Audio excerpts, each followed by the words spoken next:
दोस्तों बॉलीवुड पोल खोल के नए एपिसोड में आपका स्वागत है। और भाई साहब, अगर आपने अभी तक मेरा चैनल सब्सक्राइब नहीं किया तो कर लो, घंटी नहीं दबाई तो दबा दो।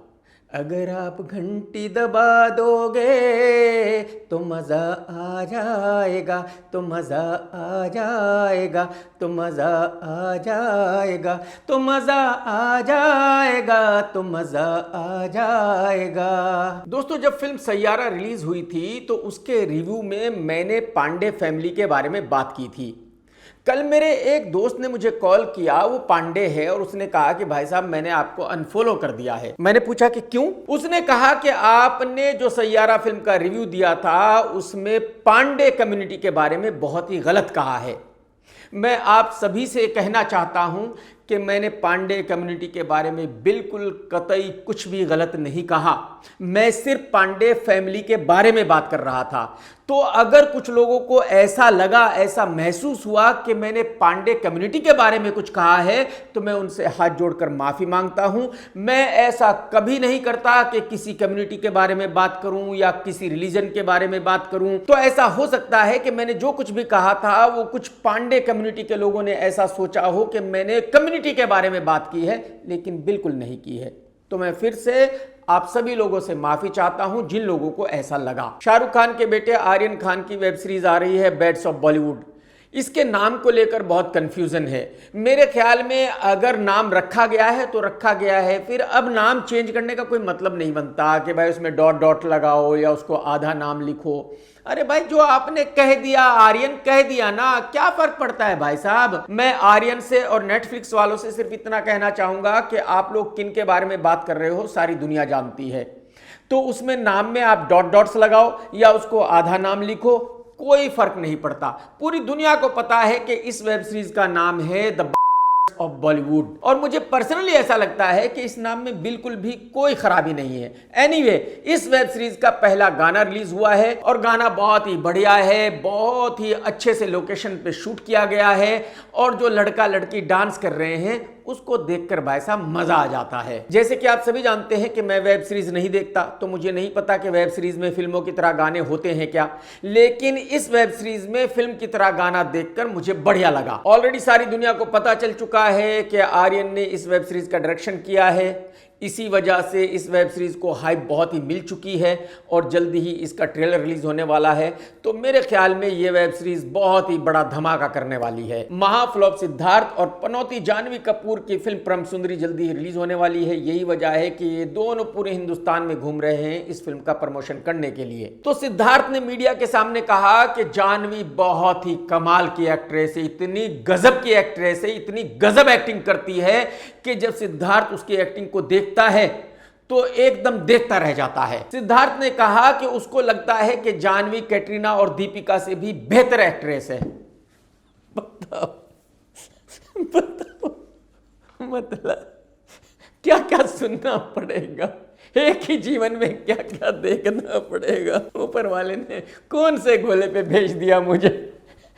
सिद्धार्थ भाई, आपको ऐसा लग सकता है, उसकी वजह यह है कि माशाल्लाह से आप इतने कमाल के एक्टर हो कि आप एक्टिंग के बीच को निकल जाते हो। तो जाहिर सी बात है जानवी कपूर की एक्टिंग तो आपको अच्छी लगेगी। अगर कोई और एक्टर होता जिसको एक्टिंग आती है तो उसको पता चलता कि जानवी कैसी एक्टिंग कर रही है, कैसी नहीं कर रही है। समझ रहे हो ना? अरे भाई साहब, कुछ कहने से पहले कुछ तो सोच लिया करो। ऐसी ऐसी बातें करने से पहले कुछ तो सोचा करो, कुछ तो खौफ खाया करो, कुछ तो मर्यादा रखा करो यार। बिग बॉस 19 चालू हो गया है और एंकर तो बुढ़ऊ ही है। हर साल बुढ़ऊ कहता है कि इस साल मैं शो को नहीं करूंगा, लेकिन उस बेचारे के पास कोई दूसरा काम भी तो हो ना करने के लिए। भाई, फिल्म कोई रिलीज होती है वो चलती नहीं है, तो बचा क्या है बुढ़ऊ के पास? सिर्फ एक शो। अब ये शो भी नहीं करेगा तो लोग भूल जाएंगे, हमेशा के लिए घर पे बैठ जाएगा। तो जाहिर सी बात है बुढ़ऊ के पास इसके अलावा और कोई चारा नहीं है कि वो हर साल आए और इस शो को करे। तो एक्चुअली मीडिया में ऐसी खबरें आ रही थी कि इस साल बिग बॉस में बहुत बड़े बड़े सेलेब्स आने वाले हैं। सभी ऐसे लोग आएंगे जिनको दुनिया जानती है। और ये खबर सुनकर मुझे भी बहुत अच्छा लगा था, क्योंकि मुझे ऐसा लगा था कि चलो भाई, इस साल सेलेब्स आएंगे तो शो देखने में मजा आएगा और मैं भी शो को देखूंगा। लेकिन जब मैंने कल ओपनिंग एपिसोड देखा तो मुझे पता चला कि ये तो वही बकचोदी है जो हर साल हुआ करती है। इस साल भी 70% वो लोग आए हैं शो में जो एक नंबर के लुक्खे हैं, बकचोद हैं, जिनकी कोई वैल्यू नहीं है सोसाइटी में। शो में एक कश्मीर की लड़की को भी लाया गया है और हर 1 मिनट के बाद वो ये बता रही थी कि मैं एक्ट्रेस हूं, मैं एक्ट्रेस हूं, मैं एक्ट्रेस हूं। मैंने अपनी जिंदगी में इस लड़की को पहली बार देखा है। इसने कौन सी फिल्मों में काम किया है ऊपर वाला जानता है। मुझे लगता है इसने कुछ ऐसी फिल्मों में काम किया जो इसने खुद ही बनाई, खुद ही देखी, खत्म। और भी बहुत सारे लोग ऐसे हैं, कोई टिकटॉक पर फेमस है, कोई इंस्टा पर फेमस है, कोई फेसबुक पर फेमस है, यानी कि सब के सब इन्फ्लुएंसर्स हैं। अच्छा, घर में आते ही सबने ये बताना शुरू कर दिया कि किसकी क्या कंट्रोवर्सी हुई थी, किस कंट्रोवर्सी की वजह से वो घर में आया है। यानी बिग बॉस वालों का ऐसा मानना है कि भाई इन लुक्खों ने कोई कंट्रोवर्सी की थी और क्योंकि इन्होंने कंट्रोवर्सी की थी तो हम इनको बिग बॉस में लाए हैं और पब्लिक की यह जिम्मेदारी है कि इन लुक्खों को देखे क्योंकि इन्होंने कंट्रोवर्सी की थी। आप अंदाजा लगाइए, जरा इनकी सोच देखिए जो बिग बॉस कराते हैं। मैं इन लुक्खों से, चूतियों से पूछना चाहता हूं कि अगर किसी की कोई कंट्रोवर्सी हुई थी तो इसका पब्लिक से क्या लेना देना है? अगर किसी की कोई कंट्रोवर्सी हुई थी तो पब्लिक को उसको बिग बॉस के घर में क्यों देखना है? अब जब इतने सारे नंगे लुक्खे 2 रुपीज पीपल को बिग बॉस में लाया गया है तो जाहिर सी बात है उनकी कोई इज्जत तो खुद की है नहीं। वो क्या करेंगे? लड़ाई झगड़ा करेंगे, गंदी हरकतें करेंगे, क्योंकि उनको तो फेमस होना है किसी भी हाल में। और मुझे नहीं लगता कि पब्लिक इन लुक्खों की वजह से इस शो को देखेगी। तो मुझे लगता है कि इस साल का शो भी बहुत बड़ा फ्लॉप रहेगा। लेकिन इस शो के आने से कुछ लोगों को बहुत ही नुकसान हो गया है। जो लोग बिग बॉस 18 में आए थे, जो अपने आप को पिछले 1 साल से सुपरस्टार्स मान रहे थे, उनका स्टारडम खत्म हो गया है। अब जो बिग बॉस 19 में आए हैं उन लोगों की बातें होंगी। जो बिग बॉस 18 वाले थे उनको भुला दिया जाएगा, यानी कि वो टोटली बर्बाद हो चुके हैं, खत्म होगी कहानी। और ऐसा कोई इसी साल नहीं हो रहा है, बल्कि हर साल ऐसा ही होता है। जो पिछले बिग बॉस वाले हैं उनको भुला दिया जाता है जब नया बिग बॉस चालू होता है। कुछ नॉन लड़के लड़कियां भी इस साल बिग बॉस में आए हैं, जैसे कि सिंगर अमाल मलिक, एक कोई टीवी का फेमस सा लड़का है, एक टीवी एक्ट्रेस है जिसका नाम शायद अशनूर है, इस्माइल दरबार का बेटा भी बिग बॉस में आया है। मैं आपको ये बता दूं कि बिग बॉस 3 इस्माइल दरबार साहब ने मेरे साथ किया था, लेकिन इस्माइल भाई के बेटे ने जो स्टेज पर बातें की वो सुनकर मैं हैरान रह गया, भौचक्का रह गया। इस्माइल के बेटे के साथ एक लड़की भी बिग बॉस में आई है और इस्माइल के बेटे ने कहा कि ये मेरी गर्लफ्रेंड है, अभी टेस्ट ड्राइव चल रहा है, अगर ये पास हो गई तो मैं शादी कर लूंगा, नहीं तो नहीं करूंगा। आप जरा अंदाजा लगा करके देखिए कि ये लड़कियां किस फैमिली से आती हैं। ये कौन सी फैमिली है जिनको बिल्कुल भी शर्म नहीं है? ये कौन सी फैमिली है जो अपनी बेटी के बारे में ऐसी बातें सुन सकती है कि कोई लड़का उनकी बेटी के बारे में ऑन कैमरा नेशनल टेलीविजन पर कह रहा है कि अभी टेस्ट ड्राइव चल रहा है, अगर पास हो गई तो शादी कर लूंगा। इस बात से आप अंदाजा लगा सकते हैं कि आज की तारीख में इंडिया में जो यंग बच्चे हैं वो कितने डेस्परेट हैं। उनको फेमस होना है किसी भी हाल में, उनको कुछ भी करना पड़ जाए, उनको घंटा फर्क नहीं पड़ता, लेकिन उनको फेमस होना है। कहने का मतलब यह है कि इस साल जो बिग बॉस में लोग आए हैं वो अच्छे नहीं हैं, उनकी वजह से बिग बॉस को नहीं देखा जा सकता। तो इस साल का शो ऐसा है कि भाई अगर आप फ्री है, आपके पास कोई काम नहीं है, आप कुछ नहीं देख रहे हो तो आप इसको देख लो, नहीं तो नहीं देखो, कोई फर्क नहीं पड़ता। 2-4 दिन पहले तेलुगु सुपरस्टार चिरंजीवी साहब का बर्थडे था और बुढ़ऊ भाई ने भी उनको विश किया और यह कहा कि चिरंजीवी साहब 70 साल की उम्र में 40 साल के दिख रहे हैं। यह बात मैं मानता हूं कि चिरंजीवी साहब ने अपनी हेल्थ का बहुत अच्छे से ख्याल रखा है, अपने आप को फिट रखा है। लेकिन बुढ़ऊ भाई आप अंदाजा लगाइए, चिरंजीवी साहब 70 साल की एज में 40 इयर्स के लग रहे हैं और आप 60 साल की एज में 80 साल के दिख रहे हैं। आप भी कुछ करो भाई, पेट इतना आगे निकला हुआ है। कल बिग बॉस देख रहा था तो वहां भी आपका पेट बहुत बड़ा नजर आ रहा था। कम से कम जब शूटिंग करते हो तो कुछ खाया मत करो, पेट को थोड़ा अंदर खींच लिया करो यार। समझ रहे हो? अक्षय कुमार पिछले 4-5 साल में लाइन से 10 फ्लॉप फिल्में दे चुका है।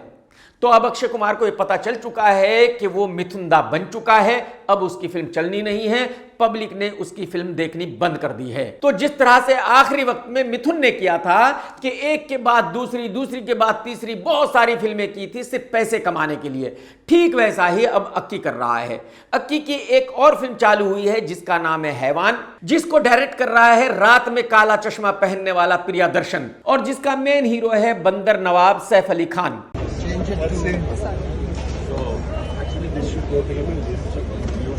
ये एक हॉरर फिल्म है और इसमें अक्षय कुमार का सिर्फ 12 दिन का काम है, और 12 दिन के लिए अक्षय कुमार ने लिए हैं 55 करोड़। यानी कि अक्की का गेस्ट अपीयरेंस है और मेन रोल है सैफ अली खान का। अब आप मुझे बताइए कि सैफ अली खान को कोई भी किसी फिल्म में देखने क्यों जाएगा जब वो मेन हीरो है। मैं मानता हूं कि भाई ठीक है, मेन हीरो अजय देवगन है या मेन हीरो शाहरुख खान है या आमिर खान है या अक्षय कुमार है और साइड में सैफ अली खान है, तो पब्लिक शायद उस फिल्म को देखने जा सकती है अगर फिल्म बहुत अच्छी होगी तो। लेकिन अगर किसी फिल्म का मेन हीरो ही ये नवाब है तो फिर उस फिल्म को पब्लिक क्यों देखने जाएगी? क्या जरूरत पड़ी है पब्लिक को उस फिल्म को देखने की? मैं आपको ये भी बता दूं कि इस फिल्म को प्रोड्यूस कर रही है कोई नई कंपनी, क्योंकि बॉलीवुड का तो कोई प्रोड्यूसर इस फिल्म पर पैसे नहीं लगाएगा, और इस फिल्म की लैंडिंग कॉस्ट है 150 CR। प्रियदर्शन अक्षय कुमार के साथ एक और फिल्म भी बना रहा है जिसका नाम है भूत बंगला, और उस फिल्म का मेकिंग बजट है 81 CR, क्योंकि उसकी प्रोड्यूसर है एकता कपूर। एकता को पता है कि कितने पैसे लगने हैं, कितने रिटर्न आने हैं। और उस फिल्म में खुद का मूत पीकर जिंदा रहने वाला परेश रावल भी है और भी बहुत सारे एक्टर्स हैं, जबकि हैवान में 2 ही एक्टर है, सैफ और अक्की। तो कहने का मतलब यह है कि ये जो कोई भी नया निर्माता इस फिल्म को बना रहा है, इसको मामा बना दिया गया है, और इसका कम से कम 50 करोड़ रुपए का नुकसान होगा गारंटी से इस फिल्म में। 7 नवंबर के दिन 2 फिल्में रिलीज हो रही हैं। एक आमिर खान के बावले बेटे की फिल्म जिसका नाम है एक दिन, और एक अमिताभ बच्चन साहब की बेटी के बेटे की फिल्म जिसका नाम है 21। यानी कि दोनों ही नेपो किड्स हैं और दोनों ही एक दूसरे से टकराने जा रहे हैं। इन दोनों को ही ये यकीन है कि ये एक दूसरे से बेहतर एक्टर हैं, एक दूसरे से बड़े सुपरस्टार्स हैं, जबकि हकीकत ये है कि ये दोनों ही सुपरस्टार्स हैं इनकी फैमिली के लिए और बॉलीवुड वालों के लिए। पब्लिक को इनके बारे में कुछ पता नहीं है, पब्लिक को इनकी फिल्में देखनी नहीं है, पब्लिक को घंटा फर्क नहीं पड़ता कि इन दोनों की फिल्म रिलीज हो रही है या नहीं हो रही है। और आप ये भी जान लीजिए कि आमिर खान ने इस फिल्म को अपने बेटे के लिए बनाया है 125 करोड़ रुपए लगाकर। कितने? 125 CR।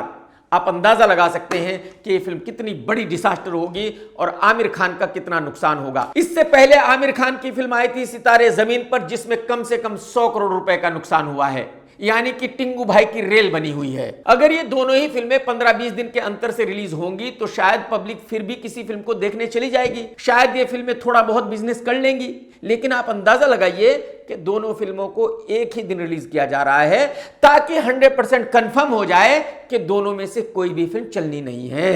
अच्छा है, बढ़िया है, ऐसे ही करो आप लोग। वैसे ही आप लोगों की फिल्में नहीं चल रही है, जो थोड़े बहुत चांसेस हैं उनको आप खुद ही खत्म कर दो। कुछ दिनों पहले सुप्रीम कोर्ट का फैसला आया था कि जितने भी आवारा कुत्ते हैं उनको पकड़ा जाए, कहीं पिंजरे में रखा जाए, क्योंकि जो पब्लिक है उसको बहुत ज्यादा परेशानी हो रही है। कुत्ते बहुत सारे इनोसेंट लोगों को काट रहे हैं, बहुत सारे लोग मर रहे हैं। लेकिन इस फैसले के बाद बॉलीवुड के बहुत सारे लोग भड़क उठे थे। बहुत सारे लोगों ने कहा था कि सुप्रीम कोर्ट का यह फैसला बिल्कुल ही गलत है, और सुप्रीम कोर्ट ने तकरीबन 1 हफ्ते के बाद ही अपना फैसला बदल दिया और कहा कि नहीं, इन कुत्तों को नहीं पकड़ा जाना चाहिए। आप अंदाजा लगाइए, जहां एक इंसान सालों साल अदालत में धक्के खाता रहता है, तारीख पर तारीख मिलती रहती है, वहीं कुत्तों को 1 हफ्ते के अंदर इंसाफ मिल गया है। मतलब सुप्रीम कोर्ट को भी इतनी जल्दी थी, उन्होंने भी इस केस को इतना इंपॉर्टेंट समझा कि 1 हफ्ते के अंदर ही कुत्तों को उनका केस जिता दिया। तो सुप्रीम कोर्ट के इस फैसले के बाद वो सभी बॉलीवुड वाले बहुत ज्यादा खुश हो गए हैं भाई साहब। वो पार्टियां कर रहे हैं कि सुप्रीम कोर्ट ने कितना कमाल का फैसला दिया है। जो आवारा कुत्ते हैं अब उनको कोई नहीं छेड़ सकता, उनको कोई नहीं मार सकता, उनको कोई नहीं पकड़ सकता। वो आवारा कुत्ते फ्री है किसी को भी काटने के लिए, किसी को भी मारने के लिए। मतलब इंसान की कोई वैल्यू नहीं है, कुत्ते की ही सारी वैल्यू है। मतलब कहने का यह है कि इस दुनिया में इंसान से ज्यादा कुत्ते की वैल्यू है। तो कुत्ते को बचाना है, इंसान भले ही मर जाए। सूखी लकड़ी कृति सेनन ने एक इंटरव्यू दिया है और भाई साहब उसमें कमाल की बात कही है, जबरदस्त बात कही है। कृति ने कहा है कि ये बॉलीवुड है, यहां कोई भी लड़की फ्री में लॉन्च नहीं होती, यहां ऐसा नहीं है कि किसी को भी काम मिल जाएगा, कोई भी लॉन्च हो जाएगी। वैसे तो ये बात कृति से पहले और भी बहुत सारी लड़कियां कह चुकी है। कंगना दीदी तो बहुत ही डिटेल में ये बात बता चुकी है कि बॉलीवुड में किसी लड़की को कोई फिल्म कैसे मिलती है, कोई लड़की कैसे लॉन्च होती है। लेकिन कृति ने जो बात की है वो अपने खुद के एक्सपीरियंस के साथ बात की है ना कृति मैडम?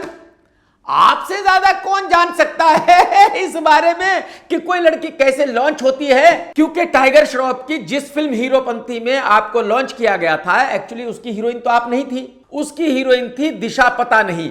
लेकिन दिशा पता नहीं को निकालकर आपको हीरोइन बनाया गया था, और आपको तो अच्छी तरह पता है कि आपको क्यों बनाया गया था, दिशा को क्यों निकाला गया था, है ना? तो आपका तो एक पर्सनल एक्सपीरियंस है कि कोई लड़की बॉलीवुड में किस तरह से लॉन्च होती है, किसी भी लड़की को बॉलीवुड में किस तरह से काम मिलता है। तो थोड़ा और डिटेल में अगर बता देती तो मजा आ जाता। थोड़ा छुपा छुपा के बोलने में इतना मजा नहीं आया मैडम जी। लेकिन फिर भी जो आपने कहा अच्छा कहा। औरतों की कांतिलाल शाह गंदी फिल्में बनाने वाली एकता कपूर ने एक और फिल्म का ऐलान कर दिया है जिसका नाम है रागिनी एमएमएस। ये रागिनी एमएमएस 3 है, 1 और 2 पहले बन चुकी है, रिलीज हो चुकी है। और आप जरा सोचिए कि इस फिल्म के लिए हीरोइन किसको लिया गया है। इस फिल्म के लिए साइन किया गया है तमन्ना फैली हुई को, क्योंकि आज की तारीख में तमन्ना ने बहुत बड़ा शोरूम खोला हुआ है मिठाई का। तमन्ना को पता है कि कैरियर खत्म हो चुका है, तो जाहिर सी बात है आखिरी झटका है। जिस तरह से अक्की का आखिरी झटका है वैसे ही तमन्ना का भी आखिरी झटका है।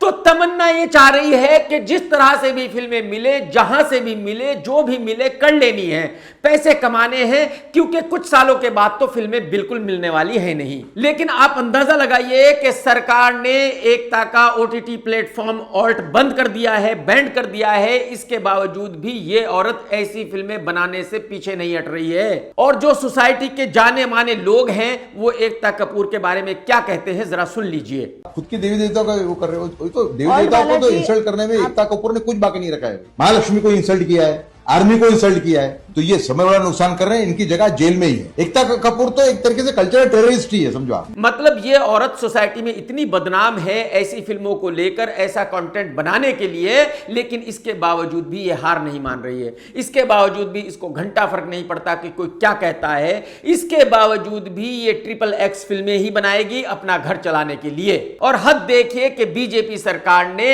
ऐसी फिल्में बनाने के लिए इस औरत को पद्मश्री दिया था। मतलब पद्मश्री अवार्ड की इससे ज्यादा बेइज्जती कभी ना पहले हुई थी ना आगे कभी होगी। डायरेक्टर मुदस्सर अजीज काफी फिल्में बना चुका है और अब मुदस्सर एक नई फिल्म बना रहा है जिसमें है पेप्सी पन्नू, फरदीन खान और पंजाबी फिल्मों का सुपरस्टार एमी विर्क। ये एक कॉमेडी फिल्म होगी और वैसे भी मुदस्सर भाई कॉमेडी फिल्म अच्छी बनाते हैं। तो यानी कि काफी दिनों के बाद पेप्सी पन्नू किसी फिल्म में आ रही है। कसम रावण की मजा आ गया। आप तो जानते ही हैं आरजे महविश को। मैंने अपने पिछले वीडियो में बताया था कि इस लड़की ने बिना कुछ किए धरे करोड़ों रुपए कमा लिए हैं भाई साहब। इसके पास 15-20 करोड़ रुपए हैं, आप अंदाजा लगाइए। ये वो लड़की है जिसने बिना कुछ किए दुबई में घर खरीद लिया है। लोगों का सपना होता है दुबई में घर खरीदने का, लेकिन ये लड़की खरीद चुकी है भाई साहब। तो 2 दिन पहले ये लड़की मिली राजनेता चिराग पासवान से। और चिराग पासवान का तो आपको पता ही कितना बड़ा ठरकी है, क्योंकि जब इसका बाप जिंदा था तो ये लड़का एक्टर बनना चाहता था। इसने एक फिल्म की थी कंगना के साथ, बहुत बड़ी डिसास्टर हो गई थी। तो जब महविश ने चिराग से टाइम मांगा कि मुझे मिलना है, तो चिराग ने कहा कि भाई फौरन आ जाओ, कोई काम ही नहीं मुझे, मैं फ्री बैठा हूं। और बहुत बड़े मिठाई के शोरूम की ऑनर आरजे महविश फौरन ही चिराग से जाके मिली, एक फोटो खींचा, वो फोटो इंस्टा पर डाला और उसके नीचे लिखा कि अगर किसी ने भी कुछ बकवास की तो उसको घर से उठवा लूंगी। अब ये जो महविश ने लिखा है कि घर से उठवा लूंगी, इसका मतलब मेरी समझ में नहीं आया। इसका मतलब क्या है मैडम जी? क्या करोगी? घर से उठवा के अपने घर बुलाओगी, फिर उसको मिठाई खिलाओगी? मतलब किस लिए घर से उठवाओगी ये तो बता दो, क्लियर तो कर दो। लोग कंफ्यूज है, लोगों के समझ में ही नहीं आ रहा है कि भाई आप उन लोगों को घर से उठवा के क्या करोगी जो आपके फोटो को देखकर कुछ कहेंगे। आप जरा एक दफा क्लियर कर दो ये बात, कह दो कि भाई मैं उन लोगों को उठवाकर अपने घर बुलाऊंगी, उनको मिठाई खिलाऊंगी, चमचम खिलाऊंगी और फिर उनको बोलूंगी कि आगे मेरे बारे में कोई बात नहीं करना, मेरे बारे में कुछ कहना मत, है ना? मतलब क्या क्या हो रहा है कुछ समझ में नहीं आ रहा भाई साहब। करण जौहर ने अपने बेटे का खुद ही एक वीडियो बनाया और उसको सोशल मीडिया पर पोस्ट किया। उसमें देखा जा सकता है कि करण अपने बेटे को शूट कर रहा है। उसके बेटे ने एक टी शर्ट पहना है जिस पे लिखा है नेपो किड, और करण उससे कहता है कि ये टी शर्ट तूने क्यों पहना है, इस पे लिखा है नेपो किड। तो करण का बेटा कहता है कि हाँ मैं नेपो किड हूं, लेकिन मुझे लॉन्च नहीं होना है, और ये कहकर भाग जाता है। और करण कहता है कि तुझे लॉन्च कर कौन रहा है भाई? Oh my god, you know what this t-shirt says? You're a Nepo baby. Yeah, but I don't want to be launched. What? Who's launching you anyway? यानी कि करण को अभी से पता है कि जितना खराब एक्टर करण जौहर है उतना ही खराब एक्टर बेटा होगा। यही वजह है कि करण ने अभी से डिसाइड कर लिया है कि वो बेटे को कभी भी लॉन्च नहीं करेगा। बिल्कुल ठीक फैसला है करण भाई। और करण भाई आपने पैसे इतने कमा लिए हैं भाई साहब, हजारों हजारों करोड़ रुपए, तो आपके बच्चों को कुछ भी करने की जरूरत ही क्या है? क्यों उन्होंने कुछ करना है भाई? उनके पास तो एक ही काम है कि ऐश करना और आपके कमाए हुए पैसों को खर्च करना, और कुछ क्यों करना है उनको?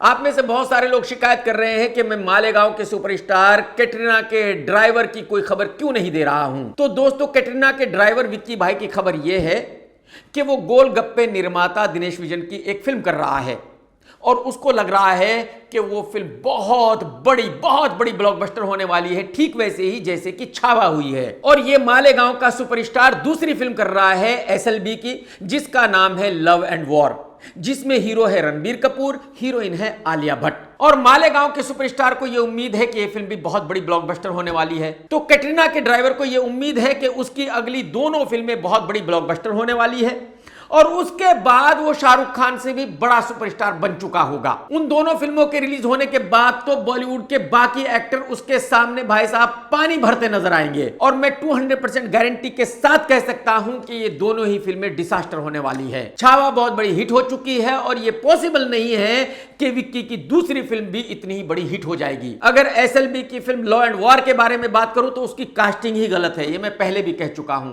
आप अंदाजा लगाइए कि उसमें एक्ट्रेस है आलिया भट्ट, और दोनों हीरो आलिया भट्ट के लिए लड़ रहे हैं। आलिया अपने ही हस्बैंड को फिल्म में चीट कर रही है, क्या यह पॉसिबल है? रणबीर कपूर अपनी ही वाइफ के लिए विक्की से लड़ रहा है, क्या यह पॉसिबल है? तो हकीकत यह है कि इस फिल्म की कास्टिंग 100% गलत है। इस फिल्म में आलिया हीरोइन हो ही नहीं सकती थी, लेकिन एसएलबी के पास भी कोई चारा नहीं था, क्योंकि रणबीर कपूर एसएलबी की फिल्म करने वाला नहीं था। अगर आलिया रणबीर को नहीं लाती तो रणबीर कपूर को लाई आलिया, और जब आलिया ने रणबीर को कन्विंस किया एसएलबी की फिल्म करने के लिए, तो जाहिर सी बात है हीरोइन तो वही होगी, हीरोइन कोई दूसरी लड़की हो नहीं सकती। तो एक्चुअली एसएलबी ऐसी सिचुएशन में फंसा हुआ था कि उसके पास इसके अलावा और कोई चारा नहीं था कि वो आलिया को ही इस फिल्म में हीरोइन रखे। मैं आपको बता दूं कि इस फिल्म की तकरीबन 90% शूटिंग खत्म हो चुकी है। आज तक भी कोई कॉर्पोरेट हाउस इस फिल्म को फाइनेंस करने के लिए नहीं आया है। आज तक भी जो पैसा लगा रहा है वो एसएलबी अपनी जेब से लगा रहा है। एसएलबी को यह उम्मीद है कि जब वो इस फिल्म का टीजर रिलीज करेगा, ट्रेलर रिलीज करेगा, तो कोई ना कोई कॉर्पोरेट आ जाएगा इस फिल्म को खरीदने के लिए। लेकिन मैं गारंटी के साथ कह सकता हूं कि इस फिल्म को कोई नहीं खरीदेगा, यह फिल्म नहीं चल सकती, इस फिल्म का सुपर फ्लॉप होना तय है, गारंटी है। तो कहने का मतलब यह है कि कैट का ड्राइवर आज की तारीख में घर बैठा हुआ है। उसका कहना यह है कि ये दो फिल्में रिलीज होने के बाद ही मैं डिसाइड करूंगा कि मुझे कौन सी फिल्म करनी है। इन दोनों फिल्मों के रिलीज होने से पहले मुझे कोई भी नई फिल्म साइन नहीं करनी है। और मैं कैट के ड्राइवर विक्की को यह बताना चाहता हूं कि भाई साहब ये दोनों ही फिल्में डिसास्टर होनी है, और डिसास्टर होने के बाद आपको अकल आएगी कि आपको पहले ही कुछ फिल्में साइन कर लेनी चाहिए थी। समझ रहे हो? ऐश करो आप। एक कोई महालुखा आदमी है जो भविष्य बताता है, और बहुत सारे लोग इसको अपने पॉडकास्ट में बुलाते हैं, और भाई साहब ये सारी कंट्रोवर्शियल बातें करता है। पहले इसने भविष्यवाणी की थी कि एसआरके और सलमान एक ही साल में मर जाएंगे, इतनी एज पर इन दोनों का खात्मा हो जाएगा, और वो भविष्यवाणी करने के लिए इसको खूब पब्लिसिटी मिली। अब इसने भविष्यवाणी की है कि इतनी एज में आर्यन खान का भी इंतकाल हो जाएगा, आर्यन खान जिंदा ही नहीं रहेगा। आर्यन खान की कुंडली में जब तक वो बड़े होंगे, जब तक कुछ करने लायक होंगे, तब तक लाइफ ही नहीं रहेगी। बहुत बड़ा क्लेम है ये। Are you sure? श्योर। 43 और 44 साल उम्र है। ये कैसा घटिया आदमी है, इसको सिवाय इसके कि कौन कब मरेगा कब नहीं मरेगा बाकी कुछ नहीं पता। अबे लुखे घटिया इंसान, अपनी फैमिली वालों के बारे में भी बता दे कि कौन कब मरेगा। तू लुखे इंसान खुद के बारे में भी बता दे कि तू कितने दिन जिंदा रहेगा। मैं उन सभी लोगों से रिक्वेस्ट करना चाहूंगा जो इस लुखे को ऐसी ऐसी बातें करने के लिए अपने पॉडकास्ट में बुलाते हैं कि इस तरह की पब्लिसिटी ठीक नहीं है। किसी के मरने की बात नहीं की जा सकती, बाकी आप कुछ भी कहिए कोई प्रॉब्लम नहीं है, लेकिन ये इतनी एज में मर जाएगा, ये इतनी एज में मर जाएगा, ये यहां खत्म हो जाएगा, ये वहां खत्म हो जाएगा, ये बहुत ही घटिया हरकत है। वैसे तो ये खबर बॉलीवुड से नहीं है, लेकिन इस खबर का हम सभी से लेना देना है। आपको पता ही है अमेज़न कितनी बड़ी कंपनी है। अमेज़न हर फील्ड में आ चुका है। अब अमेज़न दुनिया भर में अमेज़न टैक्सी चलाने वाला है, लेकिन जो अमेज़न की टैक्सियां होंगी वो बिल्कुल अलग होंगी, ड्राइवरलेस होगी। उनमें कोई भी ड्राइवर नहीं होगा, वो टैक्सियां खुद चलेंगी, खुद रुकेंगी, खुद पैसेंजर को उठाएंगी। अमेज़न को ऐसी टैक्सियां चलाने के लिए दुबई में परमिशन मिल गई है, सऊदी में परमिशन मिल गई है, कतर में परमिशन मिल गई है, और भी बहुत सारी कंट्रीज में ये टैक्सियां चलेंगी।